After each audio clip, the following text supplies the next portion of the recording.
First, I want to welcome all of our listeners back. We have really enjoyed diving back into building belonging. As many of you know, if you've been following us from, the first season, this podcast was always about being open and transparent about what DEI is and how we see it, how we do it, how we think about it, and learning from others. And when Eli approached me about relaunching in this new format, it excited me so much because I really do think that our voices, every single one of our voices from our office and our experiences are really important for people to know about and understand, especially in this climate, especially when there are folks out there saying the sky is red, the grass is purple, and then there are folks just nodding along like it's okay. And that's what it feels like to me, right? There's no one and no way folks out here are going to convince me that the words diversity, equity, inclusion, and belonging mean anything else than what they really mean. And so in embarking in this journey, it's been really beautiful to reconnect with the office, to reconnect with our vision, to reconnect with our mission. And in listening to the first 3 episodes, it almost feels like we put together a trilogy. We didn't do that on purpose. Obviously, we could have never anticipated that after putting out the first 2 episodes, we would encounter explicitly and in real time the kind of hate that we're trying to love on. In the first 2 episodes, we talk about all the ways we want to bring compassion to this work. We talk about all the ways it makes us feel, the things that we're still grappling with, things that we're still thinking about. Little did we know that just days later, we would receive one of the most hateful, violent, and terrifying voice messages and emails we've ever received as an office.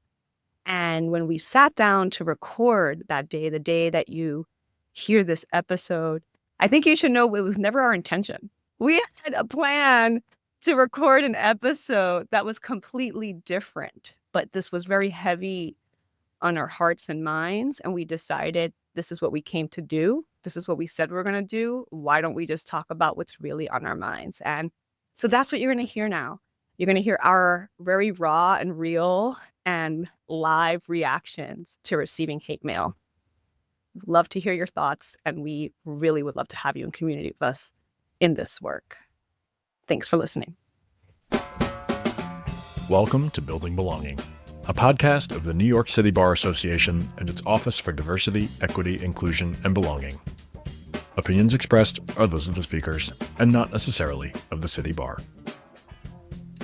So this happened on a Saturday, and we were on our way to an event for middle and high school students celebrating the end of the year for this amazing Saturday program that they attend. And You're with your family, right? You're with your husband and your 2 whole family kids in the car. Right. My husband's driving. The 2 kids are in the 2 car seats behind us. We're jamming to Trolls Band Together as per usual. That is our soundtrack of choice.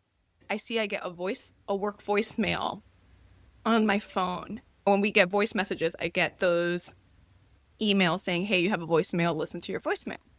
And I don't usually look at these things on a Saturday or even in the evening when I'm done with work, which is a huge shift and change in my life from when I did have a corporate job and was like a litigator. It's one of the life balances I get from having this job and having the space to do something like that. But this time, for whatever reason, and maybe it's because I was on my way to this event and it was working anyway, I took a peek at the transcript and was like, oh, wow, this is that kind of message. 9 a.m. on a Saturday morning. And I took a moment. I didn't listen to it right away. I was trying to decide if it was something I wanted to or needed to deal with in the moment. Like, we were literally in the car already. We were already driving to this event. And I was like, shoot, is this something I can compartmentalize? And I'm very good at compartmentalizing, for better or for worse. It's something that as a first gen kid, I was very good at compartmentalizing in my life.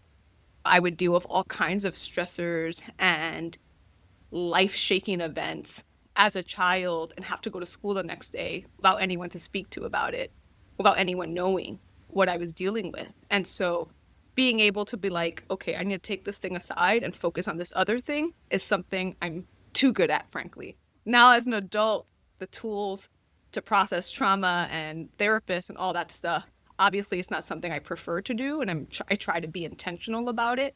And this was a perfect example, right? I'm like, is this something I need to compartmentalize? Should I compartmentalize?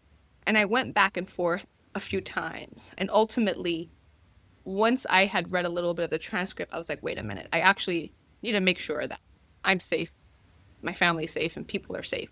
I need to listen to this thing for real and see if it actually does pose a real risk to my safety. After making that call, and again, at this point, I haven't said anything to my husband, I haven't said anything to anyone, and I just take it and listen to it. I listen to it quietly, and I take it in. And I can't even tell you what I was thinking or feeling as I was listening to it for two reasons. Like, one reason is I've disassociated so much in my life that it sometimes feels like that's my normal. It's much more easy for me to dissociate than to not. And a lot of what I practice in my daily life and in my own mental health journey is like trying to be present and trying not to dissociate. But in this case, dissociating is a welcome friend, right? Like, I don't have to sit in that pain or sit in fear or sit in anything. I can listen to it and not be immediately activated by it. It's almost, there's distance between it and me. And I think that's one way to think about it. But I think the other way, I can't tell you how it made me feel immediately, is because I didn't associate anything that he was actually saying with me. Yes, it was a message directed towards me. He called me. He was saying these things to me, but there's no truth in anything he's saying. So I'm not offended. Like, I don't feel like he's tarnishing my character or saying anything that I worry about, because none of it is true. If anything, like, my first thought was like, this person is very unwell. Sounds like maybe he's in a fit of rage. But I told my husband this almost immediately after, and it was probably too soon for my husband, frankly. But I was like, I feel bad for him because that much hate, and it's clear it's hate, right, from the things he said, don't hurt me. When you have that much hate and you're in a fit of rage and you're in fight or flight and you're creating that chemical atmosphere in your body that is associated with anger and rage and hate, it affects your body, your cells, your brain, your personality.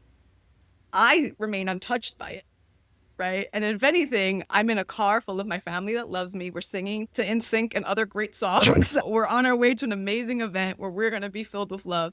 And you are at 9 a.m., sir, hating me from a distance and killing yourself. I feel bad for this person. I feel bad for this person, that this is their existence. Does that mean that what he said and did isn't terrifying? Of course it's scary, because we know that even if we can understand and even be compassionate for people, it doesn't mean they're not dangerous. It doesn't mean it's not scary, right? But I think we have the capacity to hold all of it, to be able to dissect all the pieces and think about it. But to not like belabor how I came about it, when I did tell my husband about it discreetly, because I did not want my children to know or hear it, I immediately realized that was not the best thing to do to my husband. While he was driving, and he was just like, I want to hear it, I want to see it, give it to me now. And I was like, okay, no, let's wait till after. He was like, oh. After he heard it once we were in the parking lot, right? He's like, on the phone, I need to hear it. Give it to him, and he's just, okay, what are we doing? Are the police called? Have we called? Are we doing all those things? And I was like, dude, I just heard it myself. Like, I'm figuring it out. We sent it to our folks internally at the City Bar, GC, and our ED. Our ED also mentioned that he also received similar messages. For those who are listening, the message was it was 4 to 5 minutes long, very vile, violent. The words that he used would never be used in decent society, right? And so that's what we were dealing with in that moment. So that's how I came to the message, and that's what my reaction is thus far. I think from our office, I think I was the second one to listen to it. And I told Mary Ellen, I immediately afterwards, I texted Mary Ellen, did you listen to it? Are you good? And it took me 25-ish minutes to get through the 4-minute long voicemail because I had to keep on pausing it to take a step back to myself say, whoa, what is going on? And our office, we've received emails, voicemails, angry constituents. They don't like our messaging. They don't like what we're promoting, just different ideologies. We've had that in the past, fine, and we've put up with it. And that's just part of the game, what you're getting yourself into when you're working in this space. But the voicemail that you, Tanya, received over this past weekend, that was, and I think you have a lot of emotional maturity to be able to give this man so much grace. I don't think I'm there. The message was just, when I say it was hateful, it was, right, you could smell the alcohol on his breath through voicemail. It was full of so much hate. It was full of so much violence. And when I say violent, and there was one part of the message where he said, have you ever seen a baseball bat covered in barbed wire? Yeah, That's that one. That's the kind of hate that our office just received. And that's not differentiating opinion. Those are clear and direct threats. And it took me so long to listen to it because I had to keep on pressing pause to take a breath because I was afraid for you, Tanya, because it went to your voicemail. It made me worried for you. I was thinking about Mary Ellen, the white supremacist rhetoric, the homophobic slurs. It made me think about Mary Ellen. And I was just thinking, like, is my coworker good? Is she going to listen to this and be okay? Right. It took me so long to listen to it. And I was telling the team earlier, I am a person where I will find humor all the time. And I did. And I was able to find some humor and I was able to laugh with the team. But because it's so ridiculous, because of what he said is so ridiculous, it is comical. And I said this to Mary Ellen just between us two, these deranged people still have access to the internet. These deranged people still have licenses and cars, and they have access to purchasing weapons. And that's the scary part. And while what he was saying clearly was deranged, clearly out of his mind, it is still scary because they still have access to what we have access to. So as much as I had my husband listen to it and he didn't listen to the whole thing. He's like, all right, that's enough. Like, enough. Yeah. I get it. Like he 15 seconds and he's okay. I get it. I don't care to listen to this. But what he did listen to, he just looked at me. He's like, Angie, like, this is just a deranged person trying to scare you guys. I'm like, you know what? You're right. This is a deranged person just trying to scare us. But what makes me uneasy is just knowing that these people have the same access to the internet that we have. And when I was really thinking this over, what is our biggest crime? Like, we are we're fighting for accessibility. We're fighting for equity. We make sure that pipeline programs are going forward so that we can level out the playing field. Like, that's our biggest crime. Like, you are coming at us and attacking us and threatening us because we just want to provide pipeline programs for students and we want to make the legal profession equitable and accessible to anybody who thinks that they want to be an attorney. That's my biggest crime, dude. Wild. Yeah. It is wild. I feel like I certainly am experiencing this myself, but I feel like I've heard it from you guys and hearing it from you guys about just one of the first things being like the difficulty in comprehending what it is that happened and what it was said, like probably because it's so unhinged that it's a little more like literally difficult to comprehend and engage with. And part of it is because it just doesn't feel real. It's like this is the kind of thing that happens to other people. Like you said, Angie, it's like this is what it looks like now, especially in the age of the internet and just like being able to find people's information and send something hateful to them.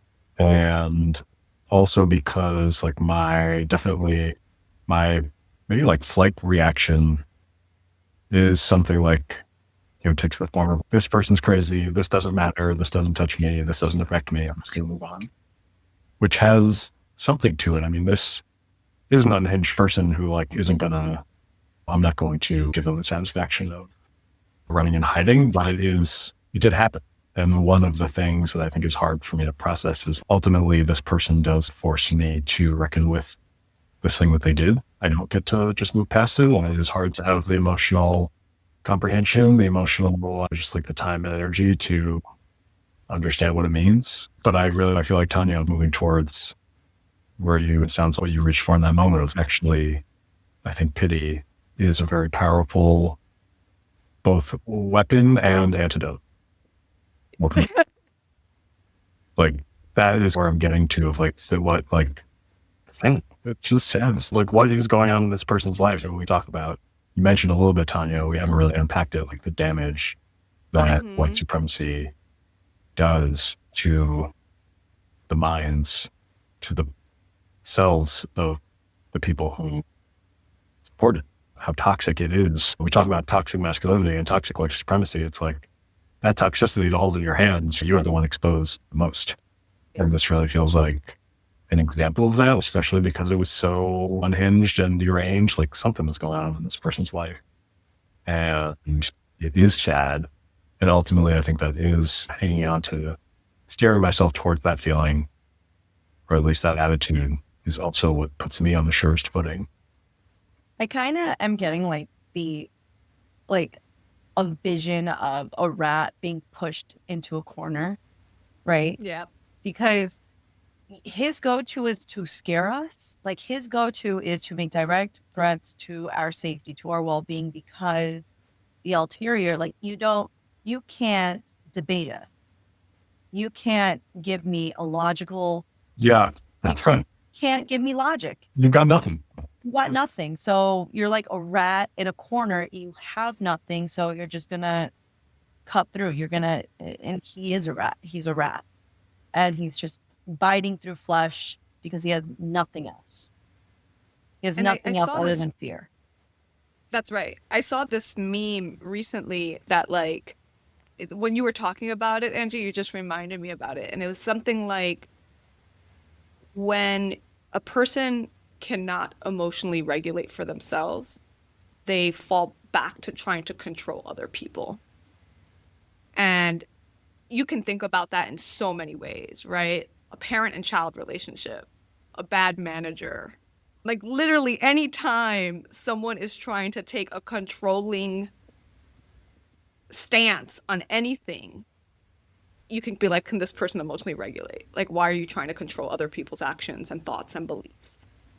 But yeah, that's a good point. I think the first thing for me, I just came from a therapy session where we just talked about this. So when I started listening to it before, I think it started off with slurs, but like before it really even got into the message, just the tone and the inflection on certain words disgusted me, like bile racing in my throat, disgusted. I was transported right back to the dinner table. And that these are conversations that today it was on someone's voicemail, but who else is he having these quote unquote conversations with, and who's in the room, and then who's facilitating that? Because there was, to be transparent, right? Like there was my dad saying those exact same things and using those phrases. And there was my mom saying, just ignore it, just in one ear, not the other. And it took me like it reminded me of the White Women book and just how dangerous it is to let folks go and think that it's fine that they say stuff like this. And yeah, I have a lot more thoughts and feelings. I just need to like find the words for them. But that was my initial take. Was just like disgust and like I know exactly who this person is and perhaps then what they're capable of or what they're too afraid to. They can't say it in front of anyone, so they have to say it in front of children or put it on a voicemail. Right. I'm sorry that you had to be exposed to it in this way and at work, no less. Yeah. And it is very much still that moment of reaching for thoughts and feelings and not really knowing where to reach and also having things move through you that you didn't reach for and now have to deal with. Yeah. Opened up a whole new chapter of therapy for me. So I guess thank you for future Mary Ellen when she's worked through it. Hey, That's right. Yes, I love it. that's actually a great segue though, because we were wanting to talk about what do we do with this, especially like we were talking about the thrift shop that's coming out and how poignant sort of it was that this happened while we were in this moment of trying to really focus on this very joyful community event that we do. And I also, something like Tanya brought up earlier, we were talking about this and I really liked was this idea of this person is representative a lot of what we are already working against, sort of people we're already talking to in a much more broad kind of abstract way. When it was like, do people realize when, say, we talk about big law capitulating to the Trump administration, that this guy is who wins? Is this who you're standing with? Yeah. Is this? Yeah, exactly. Really just personified, gave personification to something that it has been hard to point to in a real way and be like, this is really the essence of the shitty, gross, and hard not to reach for like hyperbole, but like just evil. And this, ultimately what we got was just pretty evil, pretty clear cut. I'm struggling for the word. I wouldn't call it hyperbole though, because that it is, these are normal conversations and things that people are just having throughout their lives and it's like the banality of evil. Yeah. I don't think that the people out there who are MAGA, who are anti-DEI or whatever are just like this guy, but I think all of us have a little piece of this that we wrestle with. Everyone is capable of it. And it's Everyone is like capable. some people are leaning into it and some people are fighting it. And that sort of is the distinction. And then we do have some people who have just given it all the way. And we got to hear from one of those people. And I agree with that. You can't loop everyone in. I get that. I think that's why we are where we are today as a society, because there has been a lot of generalizations. But the more I think about it, I just think to myself, here we are, our office. Last year, we thought of the thrift shop, right? We call it the Threads of Opportunity Professional Tire Sale. And the whole purpose of how this came about was we were trying to come up with some creative fundraising ideas to create stipends. And it's evolved. That's how it started off last year, but it's since evolved, right? So we asked for some professional attire. My biggest fear was that we weren't going to have any clothes. So we were going to have a bunch of people show up to this sale with no clothes. I was 9 months pregnant, so I did not attend the sale last year, but there was an overwhelming amount of clothes that were donated to our office that we, throughout the past year, we had been donating it to other organizations because we just had so much leftovers. As much as this was a fundraising effort, our office also, we gave the clothes to those in need. There was a set price, but there was like a bargaining, right? You give us what you can. We're not going to have the financial burden be a barrier from keeping you from acquiring these clothes that you do need for work. You do need it. You can't wear a t-shirt and jeans in some of these offices. You just can't. So the Threads of Opportunity came to us from a place of love, right? From a place of compassion, from a place of wanting to give back to newly admitted attorneys, anyone who's entering the workforce, or frankly, anybody who's just having a hard time and they don't want to spend money on clothes, right? So that's where all of this came from. And I sit back and I think we just got this hateful voicemail and we're out here trying to do good. And how, as an outsider, can you look at these two like sides of a coin and pick the evil side? It's like, if you watched The Lion King, did you cheer on Scar when he dropped Mufasa off the cliff? Because that's what it feels like to me. Like, we're rooting on Scar. Like, anybody who watches that movie knows Scar is the bad guy. He's a bad guy. Like, how? And over the past few years, we have been losing our supporters. We have been losing funding. And this is just a stark reminder. When you pull away from our office, if you once supported us and you pulled away, you are aligning yourself with someone like this. And as much as you say to yourself, I'm not aligned with that person, the both of you don't support our office, so you do. I love that. That's the tie-in. It's like you either support our office or you don't. And if you don't, you're on that side. If you don't support our office, you support Scar in The Lion King. I love it. Dana, did you want to chime in? Yeah, I'm actually organizing my notes because I've been taking notes this entire time. I think I was the last one that heard it about 2 hours ago. And when I started listening to it, my first thought was this was sent at 9 a.m. Like, are you just like waking up and like thinking all that? For real. Like, yeah, have you heard the Taylor Swift song, like, it's 7 a.m. You need to calm down. So that was my first thought. I was like, it's too early. Like, at the moment that it was sent, it's too early for this. It's Saturday. But after that, I was speechless. Like, it took me like a second of buffering to understand what was going on. And I guess it is like really innocent of me from what I'm going to say. But my thought was like, how can someone feel so much hate?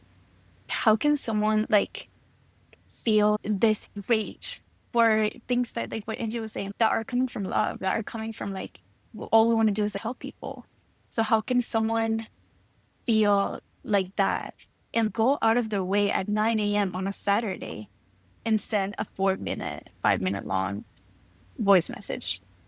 So that was kind of like my initial reaction. And then like, when I started like seeing like how violent it was, I think my flight activated. My first thought was like, how do I disappear? I got really scared because I was like the same way that he found your phone number to do this, they can just Google something and they will find us. And my thought was like, how do I disappear? How do I make myself unfindable? But yeah, and I was just thinking based on the conversation, like I was thinking about how this narrative is being fed online. And I don't know if you've seen like this like alpha male like corner of the internet.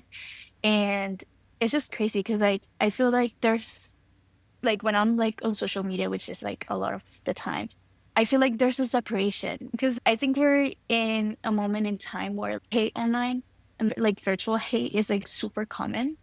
And I like you see hate comments on that person's video that's doing whatever, like having fun.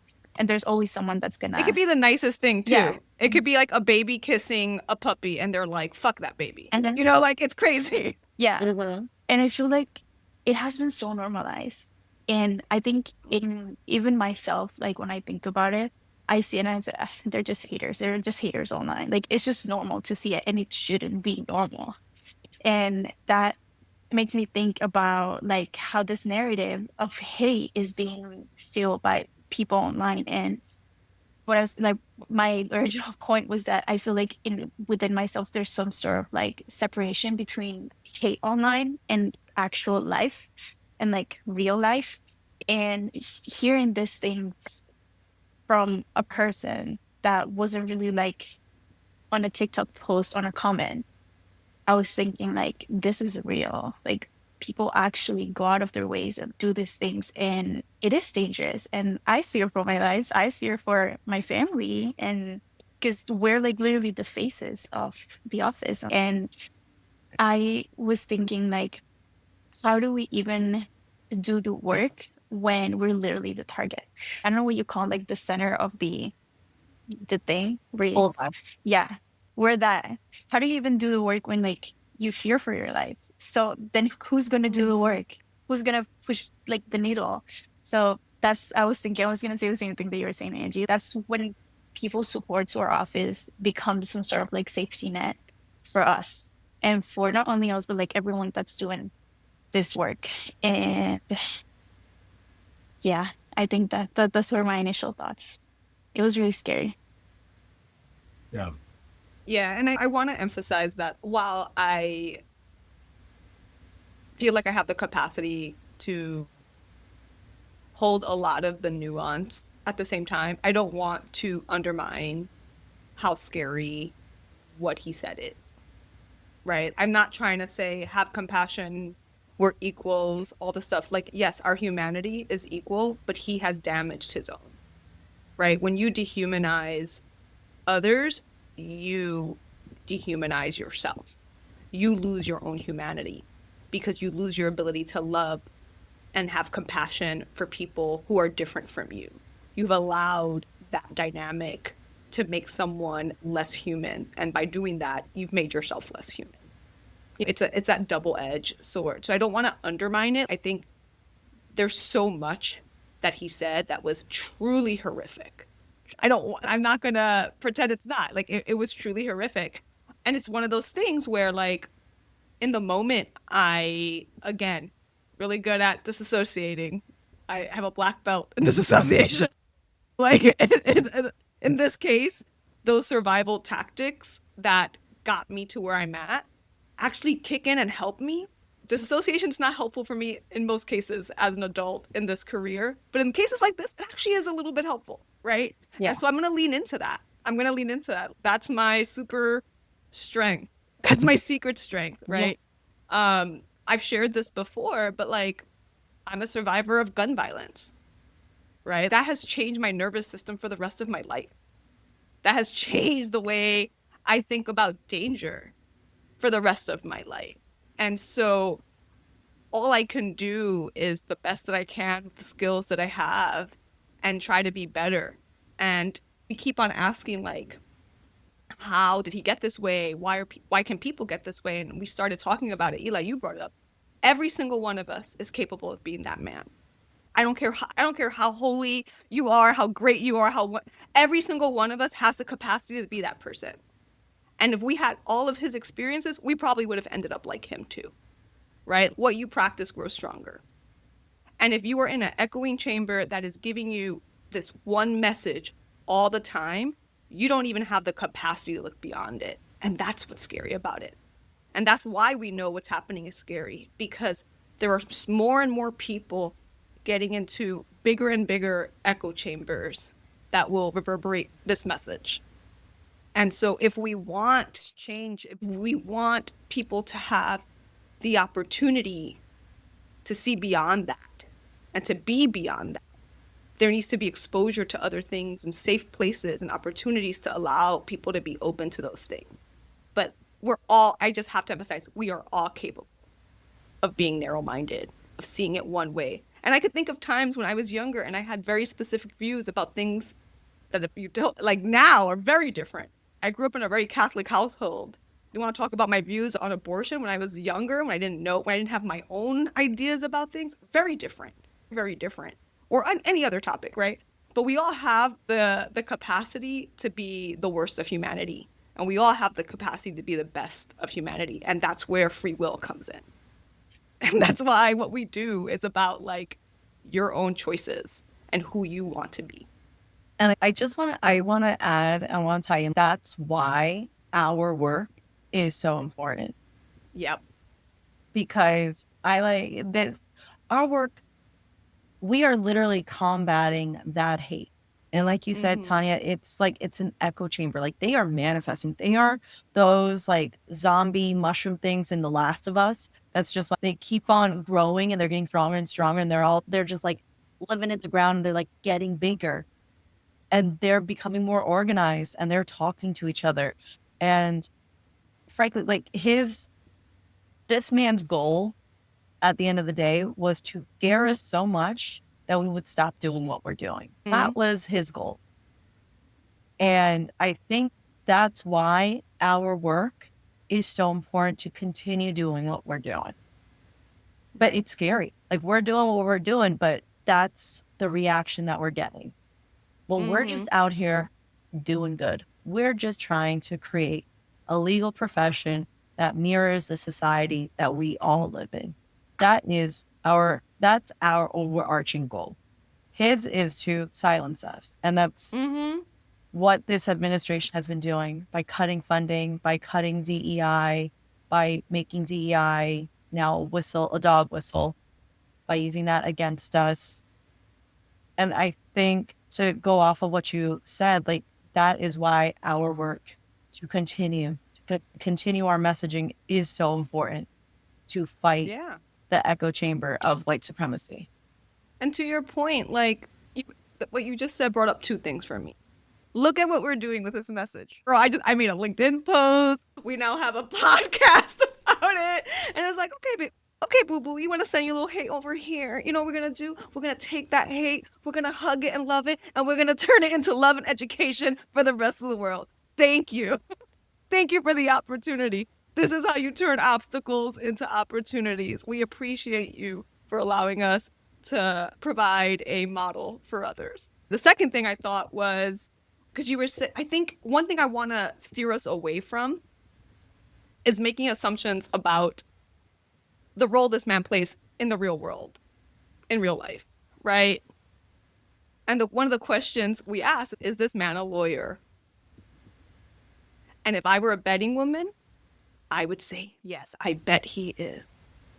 Because one, all of the hate mail we've gotten prior to this person have all been lawyers. And I think it's important for people to know that, right? Like, having this level of hate, having these ideas and taking this kind of action is not beyond lawyers or judges or anyone with any kind of higher education or degree. And that myth about being of a certain intelligence and being of a certain goodness, like if they're associated with each other, is very misleading and damaging and dangerous for us. We're all capable of it, right? Which is why lawyers need to be regulated like everyone else. They should be. Like, yes, we have an ethics code and there are like ethics committees, but there needs to be more, because we have a lot more impact in the world than the average person. We don't know if this person's a lawyer. I'm not like saying that this absolutely is, but it wouldn't be far-fetched. In fact, I would say it's more likely that this person is than isn't, because why would this person be so interested in the New York City Bar Association specifically? It's not something that non-lawyers tend to follow. Not everyone, like we have tons of partners who are not lawyers and things like that. But to go specifically after the lawyers raises a flag. You must have an invested interest in this. Anyway, that was my 2 cents. Dane, the thing you said about the social media post really is resonating with me. Like, I think it speaks to the cognitive dissonance that comes with, I mostly read this message, gets transcribed, and I've listened to a piece of it. But the way that it is at once so clearly, like the hate, the anger, the violence of it comes through so clearly, but it's like totally incomprehensible at the same time. And I think that sort of cognitive dissonance is a real through line, and at least how I've been trying to figure out the situation.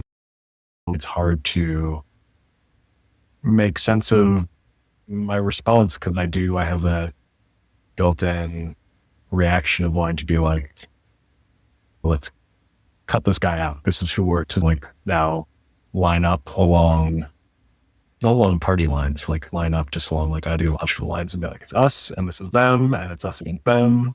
And actually it's to tie back to what DEI work really is. It's actually trying to, if we do our jobs, we're healing something that causes this. Right. We're trying to work for this guy too, in a way. Mm-hmm. And it becomes really difficult to talk about DEI work and what it is and what it's responding to, because of all the ways that it has its roots in these toxic social institutions that we're trying to unravel. And there isn't really we don't get to look at the puzzle, but first should we do this move and then this, and then it'll all come apart. I'm like, what? It's hard to make this cognitive dissonance thing. It's like hard to make sense of what to do next. And it is weird to think that actually what I feel like I want to do is really find a new way to embrace this person and find a way towards, not just like towards forgiveness for us and for him, but find a way towards a new way of like, a way for us to be in community with each other. As of right now, like impossible. Yeah. Yeah. And that's fair. That's such a mature, honestly, such a mature approach. I'm going to be transparent. I'm not of the opposite mindset, but like I'm out here, like I want to know his face. I want to know his name, and I want to like. Wait, we know his name. Remember? What was it again? Oh, it's a classical name, honestly. Every 7th grade boy could tell you. It's Haywood Jablomi. That's right. First name Haywood, last name Jablomi. Because he sent multiple emails, by the way, in case we didn't mention that, using his very creative and thoughtful name.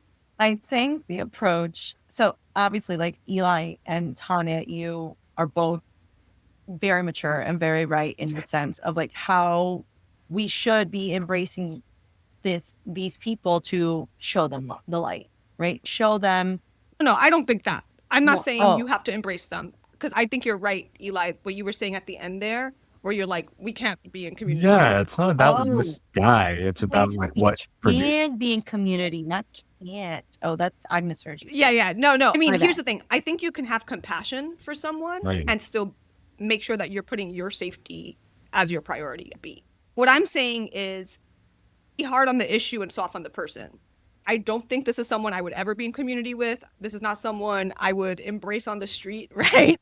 But I can also have the capacity to understand that patriarchy, white supremacy birthed this person. Mm-hmm. The systems I'm fighting created this person, and he is a victim of those systems as well. He's lost. He's lost to the Matrix. Remember in the Matrix when they have to kill innocent people because they're like, oh, I'm sorry, you're lost. You're like, you're lost into this thing until you're out. You're in. And he's in the Matrix. I'm not in the Matrix. I would never kill anyone who's not in the Matrix, unlike him. But I realize that there needs to be this distance for safety reasons. But I don't wish any hate on him, any harm on him. If I wish anything, is I wish that you get the opportunity to pull yourself out of the darkness you're in. Because that sucks, and I would hate to be you. Hearing you without Angie does, I think, help me hear myself a little bit better. I don't know, it's hard not to sit here and try to like offer an answer, wrap it up with a little bow and be like, here's what it's like, and this is how we move on. It's like, I'm still in this place of trying to figure out what I feel about it and how I'm reacting to it. And I know about myself, definitely. And I think what's coming out here is I don't like getting angry. It's uncomfortable. And sometimes that means I'm a little quick to be like, let's all just hug it out and everything's okay. And like, I don't want to be pissed at this person, as fucked up and awful as they are, because that's what's right for me.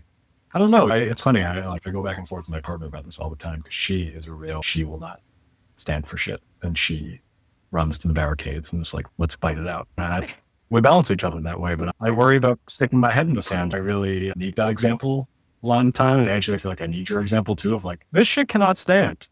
I want to hear what you actually think, though, Angie, because I feel like I jumped in to correct what my perspective is, but I want to hear yours. And Eli, I feel like you're surrounded by women like that. I'm with you. Like I appreciate that, Eli, because you're like my husband, right? We balance each other out. I want to know this guy's name, and I want to go shame in the street. And everybody that does it, that is aligned with him, Game of Thrones, like that's what I want to do. I want to shame this man in the street. I want to walk and shame him. And every single person that aligns themselves, every single person that pulls themselves away from our office because they are aligned with removing DEI and they're aligned with this false narrative of DEI. I want to put you on this parade float and shame you in the street as well. But that's not really pushing the needle forward. So I think we need both, right? Like you need the person that wants to shame them in the street to highlight the problem, but we also need the other side, the Eli's, who are just like, you know what, this isn't actually going to solve anything. We have to work together, or at least push the messaging that we want to push so that we don't continue to create Mr. Haywood's. Yeah, and this sort of gets back to this thing of cognitive dissonance, because somehow in order to manage this situation and somehow in order to do DEI work the best that we can, we have to hold both of those things as in our hearts, even though they don't go together. It's diverse perspective. Well, I don't know that they don't go together, right? Because love and hate are the same force, and this are the same force but different ends of the spectrum, right? And which is why love can lead to hate very quickly. I don't think hate can turn to love very quickly, but love can turn to hate very quickly. And they're the same force, right? The same amount of intensity and power can exist in both. And it's important to remember that those emotions are generally very tied to values. And at the end of the day, that's what we need to get at here. And this man, Mr. Haywood, we were talking about what it means for the legal industry to not back DEI and why we feel like it's aligning with someone like him. And again, to your point, yes, is everyone who doesn't like DEI or has critiques of DEI white supremacists? Absolutely not. And we ourselves have tons of critiques about how mainstream DEI is and what people do with it, right? We're not even fully everything's okay. There's no reason to pretend that we feel that way. One thing that he said in it is like, why not hire the best of us instead of the rest of us? And that is so close to what folks are saying about their critiques of DEI. Almost everyone who I've spoken to in an academic setting or on a panel, I've been on so many panels since January. My team here can attest. I have been out there on these legal DEI streets talking about hustling. She's been hustling. But yeah, so many things that these people are saying. It's like, oh, we wouldn't have a problem with DEI, but you're not hiring the best. You're giving other people these jobs, which is a falsehood, right? If you believe the purpose of DEI is to give unqualified people of color jobs over white people, then you have been sold a myth, racism, and you don't know what DEI is. So let this be your wake-up call. Even earlier today, I heard someone who I respect and a lot say something about DEI. I was like, remember, I don't want people to think diversity is just Black and brown people. It's also this. I'm like, why do we have to always say that diversity is more than just Black and brown people? That's a you problem if you believe that. If you believe DEI only means Black and brown people, you have the limitation. You don't know what DEI is. And let this be a lesson to anyone out there listening who really doesn't know what DEI is. Do your homework. Do the work. There's plenty of information out there. Sorry, I went on a rant there. Like, for me, it feels like this is a call for us to just make our message even louder. If you hear the word equity or justice or diversity, and you hear a 4-letter word and you are mad about it, like, then you're getting the wrong message. And so I would love to tell them to do their homework, but they probably aren't going to seek out the same resources that we would. So it's on us then to be louder. And it's not fair that it's on one side more than the other, but I feel like you have an obligation to be louder and to get the right information out there. Yeah. And erase that, like he wants us to be afraid because he's afraid. That's such a good point, Mary Ellen. Like saying, I do think this man is projecting, right? All of his insecurities, all of his fear, all of his shame. Angie, when you were saying, I want him to go on the street saying shame, I was thinking in my head, like, he does feel shame. Yeah. He does. These are not the actions of someone who feels fulfilled, happy, and satisfied with their life. And this is not someone who has the tools to reflect on that and move themselves forward. So what do? They project outwards and point the finger. It's your problem. It's your problem. It's your fault. You've taken these things away from me. Right? And yeah, like, this is how white supremacy and toxic masculinity affects us all. It affects us all.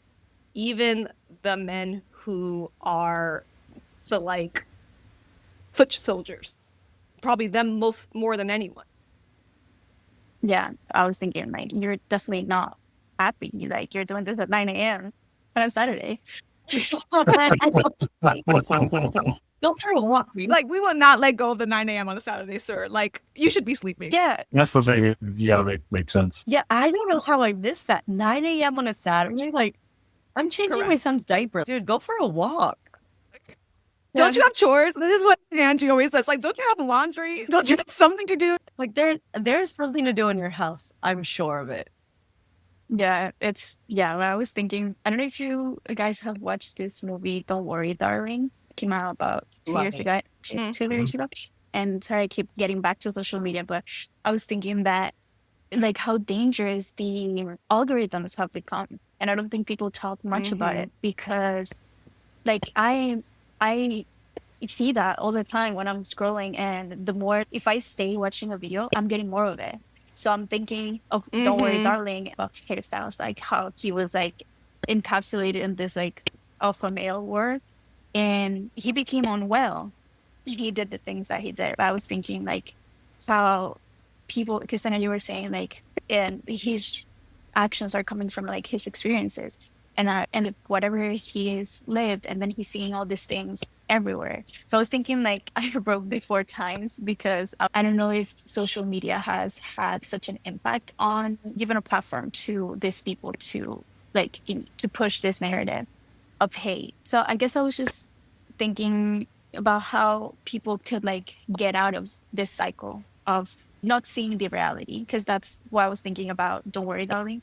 Like, these people are not seeing the reality, because if that's all the content and like stuff that they're seeing, how do they get out of it? So I wanted to invite listeners to, if they're already listening to this podcast, like they probably do this, but I wanted to invite people to like take a moment to watch a video of something that you necessarily don't agree with, so that you can get some more stuff that are not the same thing over and over again, so that people can like understand other people's perspectives, and we can be in peace with each other, because lately it's not feeling like we are in the war. But yeah, and I guess my last thought was that, yeah, I think it's really beautiful how we're taking this and like this weird experience into making it something useful and using it as fuel. That's a perfect way to end it, actually, Dana. Thank you for those closing thoughts. I think that's really good. Yeah, that was beautiful. Thank you for listening to this episode of Building Belonging. Opinions expressed are those of the speakers and not necessarily of the City Bar. If you enjoy this podcast, please like and subscribe wherever you listen. Find more City Bar podcasts on Apple, Spotify, YouTube Music, iHeart, or at our website at www.nycbar.org/podcasts. Be sure to check out This Lawyer's Life, a professional development podcast where we talk with lawyers about seizing opportunities, learning lessons the hard way, and about what makes them tick. This podcast was produced and edited by Eli Cohen and Dana Ray Tovar.